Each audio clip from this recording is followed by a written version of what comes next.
What is up? What is up, book addicts? Be here to talk about some books and a new anime I started based on a manga, of course, which counts as books.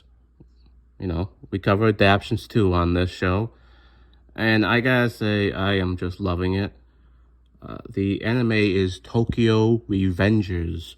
But before we get into that, very quickly, I want to talk about a horror book I just finished and one I'm halfway through and absolutely loving.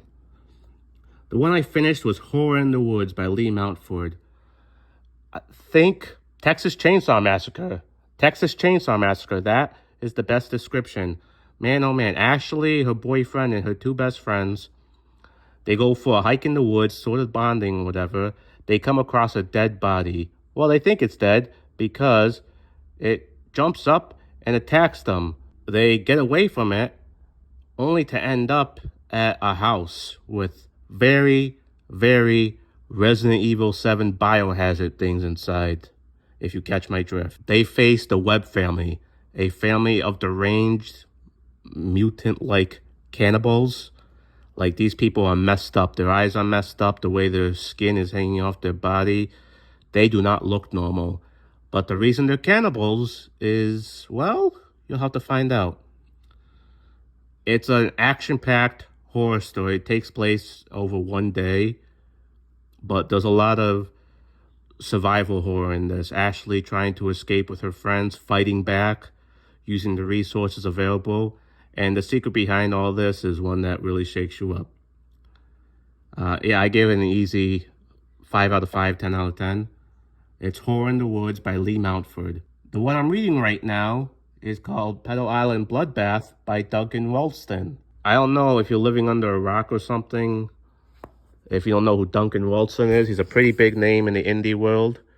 I can't wait to do a full review on this book later on, but man, I am loving it. It's basically taking the Jeffrey Epstein island and cruise trafficking stuff and applying it to vampirism as well. It follows different characters that are on this ship. There's Sven, an investigative journalist. There's Gabe, one of the workers on the boat, and he meets a pretty girl called Clarissa, who is looking for her sister who's been missing for years. And you also go from the point of view of some of the villains, like the villainous security guard Blitz and Emery Jackson, who is basically Jeffrey Epstein in this. And there's vampires involved. There's sex trafficking and vampires. There's a conspiracy going down. You see a lot of rich people, characters based off of rich people in real life who are doing very dirty things on this ship. And it's up to Gabe, Sven, and the rest of our cast, hopefully, to stop them.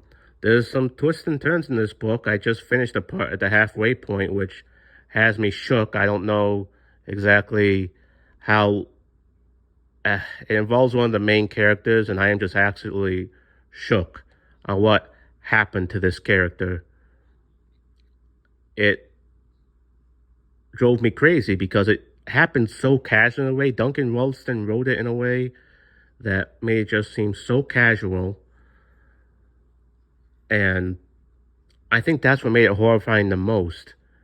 Kind of like, you remember when Reiner and Berthal revealed that they were the Armor and Colossal Titan, spoiler alert, and just the horrifying music and everything, the shock it brought the audience, it was kind of like that. And then speaking of anime, because again, we cover adaptations of books, mangas are books, and the adaptation I'm watching is Tokyo Revengers. Tokyo Revengers. You guys really have to check this out. It's about a down-on-his-luck kid, Takamichi. He had an okay life growing up, but now that he's in his 20s, he's working a job he hates, all that stuff, barely making it by. And he finds out his high school girlfriend and her little brother were killed in an act started by a gang war. He ends up going back in time. I don't want to spoil too much, but he ends up saving someone who ends up understanding time travel better than him in his present day. And they team up to go back and forth to not only save Takamichi's girlfriend, but to save her in the past so she's alive in the present, but also other characters as well. You know, this becomes a lot of different characters coming together, loving each other. You see characters that are so violent and so dark mixed up in these gangs actually have a very light side to them. And Takamichi is that bond that holds them together with his humor and gullibleness. I love the kid. He's awesome. And there are a lot of heartbreaking moments in this. And the blood does not hold back. Just a heads up. The blood does not hold back. This is gang stuff. It is violent. But I'm loving the show. I watched like 10 episodes yesterday. So yeah. Check out all these good stuff and more. Merry Christmas, Happy Hanukkah, Happy Kwanzaa, Happy all the holidays. Love you guys. Subscribe and share. See ya.